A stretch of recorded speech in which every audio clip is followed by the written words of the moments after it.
4 مسلح تم لوگوں نے ڈالے خانہ کعبہ شریف میں، بدعت جاری کی تمہاری سلطنت عثمانیہ نے تلوار کے زور پر 1517 سے 1917 تک اللہ نے تمہاری کمر توڑ دی۔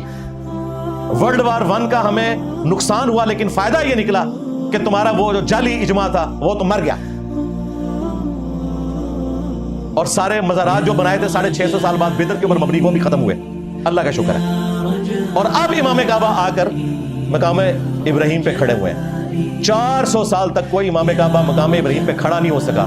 کلرڈ تصویریں ہمارے پاس موجود ہیں جو کعبے میں 4 مسلح تھے، کیونکہ ان کی بلڈنگز انہوں نے 1955 میں توڑی ہیں۔ مسلح تو 1925-26 میں اٹھا لیے تھے، لیکن بلڈنگ بعد میں انہوں نے توڑی تاکہ کچھ عرصہ یہ اس میں برسیے لکھتے رہیں، بحال نہیں کیے۔ اور امام کعبہ کو انہوں نے وَاتَّخِذُوا مِن مَقَامِ إِبْرَاهِيمَ مصلی پہ کھڑا کیا، جو یہ کہتے ہیں حملی امام ہے، وہاں پہ جو کھڑا ہوا ہے حملی اپنے مسئلے پہ کھڑا ہوتا ہے نا، حملی امام ہے۔ 3 طلاق کا مسئلہ جو مفتی اعظم سعودی عرب ہے نا، وہ وہابیوں والا بیان کرتا ہے، میں اس کے ساتھ ایگری نہیں کرتا، لیکن یہ بتانا چاہ رہا ہوں کہ وہ حملی نہیں ہے۔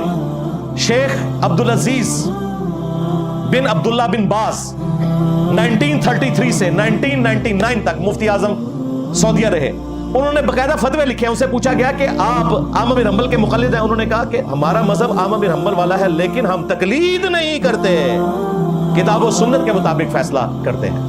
یعنی مذہب سے مراد ہے کہ ہم احمد بن حنبل کی فکر پہ ہیں کہ قرآن اور صحیح الاسناد احادیث کو فالو کرتے ہیں۔ یہی بات لکھی ہے شاہ ولی اللہ دہلوی نے حجت اللہ البالغہ میں کہ حنبلی جو ہیں وہ اہل حدیث ہیں، یعنی یہ احادیث کو لے کے چلتے ہیں۔ باقی وہ تقلید والا معاملہ جس طریقے سے یہ پریزنٹ کر رہے ہیں کہ علماء عرب جو ہے مقلد ہیں، بھائی سعودی عرب والے جو مفت قرآن بانٹتے ہیں نا، احسن البیان، اس میں سورۃ النساء کی آیت نمبر 59 کی شرح کھول کے پڑھ لیں، انہوں نے کیا لکھا ہوا ہے کہ 4 اماموں کی اندھی تقلید نے امت کی جمعیت کو توڑ دیا ہے، اب اتحاد ممکن ہی نہیں رہا۔ وہ تو اسے بدعت کہہ رہے ہیں، اور یہ قرآن وہاں سے پرنٹ ہو رہا ہے شاہ فہد پرنٹنگ پریس سے، وہ نہیں مانتے اس چیز کو، یہ جھوٹ بول رہے ہیں۔ ان کا ایک تھا ایک غرور 20 تراوی کا، اللہ کا شکر ہے وہ بھی 2 سال ہوئے، 20 تراوی بھی انہوں نے ختم کروا دی ہے، 11 رکعتوں پہ آ گئے، 8 تراوی اور 3 وتر۔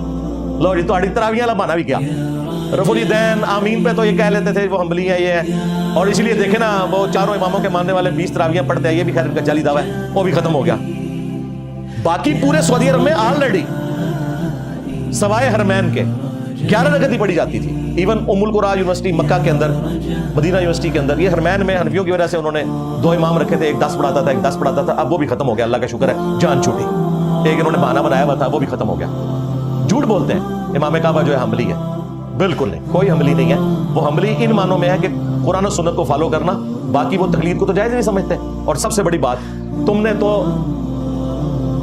المحند علی المفند میں وہابیوں کو لکھا کہ محمد بن عبد الوہاب ان کی جماعت خارجی ہیں، اور سعودی عرب والے محمد بن عبد الوہاب کو مجدد کہتے ہیں۔ لو سم اوے جھوٹے مفتی، تو نے کہا وہ حنبلی ہیں، اگر حنبلی ہیں تو محمد بن عبد الوہاب کو خوارج کہنا چاہیے، کیونکہ تم ان کو خارجی مانتے ہو، کیونکہ وہ تقلید سے نکل چکے ہوئے تھے۔ پکڑا گیا نا جھوٹ ان کا۔ تمہارے بڑوں نے فتاوی شامی میں، تمہارے ابن عابدین شامی نے جس نے پیشاب اور خون سے سورہ فاتحہ کے تعویذ کو جائز لکھا تھا، اس نے محمد بن الوہاب کو کہا خوارج کی جماعت ہے، سعودی عرب والے کہتے ہیں وہ مجدد ہے۔ تو تمہارا یہ دعویٰ تو مر گیا کہ وہ جناب حنبلی ہیں۔ اور دوسرا یہ بتاؤ، یہ 4 مسلح ڈال کر تم نے کیا نبی علیہ السلام کی خوشنودی حاصل کی 400 سال تک؟ اور جو تم اجماع کی رٹ لگاتے ہو، اجماع تو تمہارا ختم ہو گیا، پھر اس کا مطلب جعلی اجماع تھا، اجماع نہیں تھا، بالکل نہیں تھا۔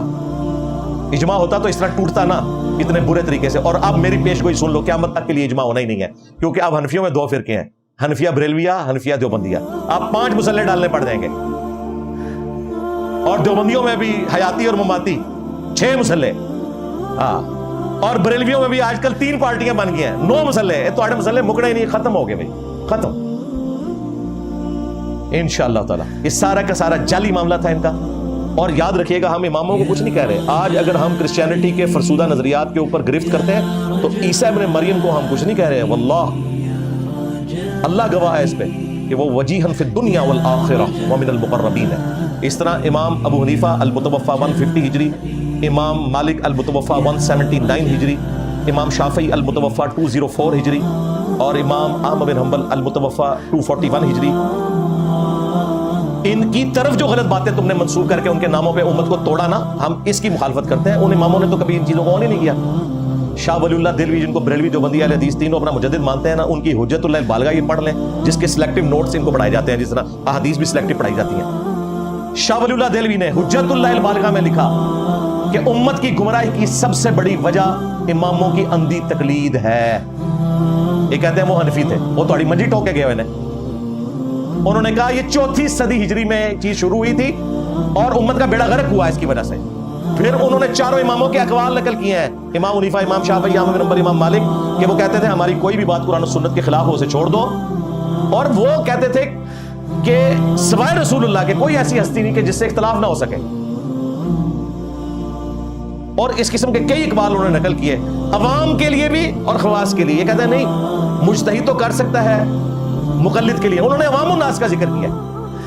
اور پھر شاہ ولی اللہ دہلوی نے اسی حجت اللہ البالغہ میں لکھا کہ یہ جو جامعہ ترمذی کی حدیث ہے نا، اتخذوا احبارهم ورهبانهم اربابا من دون اللہ، یہود و نصارہ نے اپنے مولویوں اور صوفیوں جوگیوں کو رب مان لیا تھا اللہ کے مقابلے پر۔ جو عدی ابن حاتم نے وہ سلیب لٹکائی ہوئی تھی اور حضور سے سوال پوچھا تو آپ نے فرمایا اس بت کو ہٹاؤ۔ انہوں نے کہا یا رسول اللہ یہ قرآن میں آیا کہ یہود و نصارہ جو ہے وہ اسپیسیفکلی کرسچنز کے بارے میں کہ وہ اپنے علماء کو اور اپنے جوگیوں صوفیوں کو رب مان بیٹھے تھے، تو ہم تو اپنے علماء کی پوجا نہیں کرتے تھے۔ نبی الاسلام نے فرمایا کیا تم اپنے علماء کی باتوں کو، ان کے فتووں کو مان نہیں لیا کرتے تھے؟ ان کے حلال کردہ کاموں کو حلال اور حرام کردہ کاموں کو حرام نہیں کہتے تھے؟ اور اس میں امپلائڈ ہے کہ بغیر دیکھے کہ کتابوں میں کیا لکھا ہے۔ انہوں نے کہا یا رسول اللہ ایسے ہی تھا۔ فرمایا یہی تو ان کو رب بنانا ہے۔ یعنی نبی الاسلام کہہ رہے تھے عدی ابن حاتم تم نے کر لینا تھا غور، کتابوں کا خدا اور ہے اور ان بابوں کا خدا اور۔ ہاں یہ وہی بات ہے، مرنے سے پہلے اے مسلمان کر لے اس میں غور، کتابوں کا خدا اور ہے، بابوں کا خدا اور، گویا کہ پھر کسی اور خدا کو مان رہے ہو اگرچہ تم ہمارے خدا کو ہی مانتے ہو۔ تو عدی ابن حاتم اگر دیوبندی ہوتا نا تو کہتا کہ یا رسول اللہ یہ تو مجتہد کا کام ہے، میں تو عام آدمی ہوں، ہمیں تو علماء سے پوچھ کے چلنا چاہیے۔ ان کے دماغ میں کوئی ایسا کیڑا نہیں تھا، اور حضور یہ کہہ رہے تھے کہ علماء سے پوچھ کے چلنا ہے لیکن دلیل کے ساتھ، اندھے بن کے نہیں، دیکھنا ہے کتاب اللہ میں یہ بات لکھی ہوئی ہے کہ نہیں، انبیاء کے آثار میں ہے کہ نہیں۔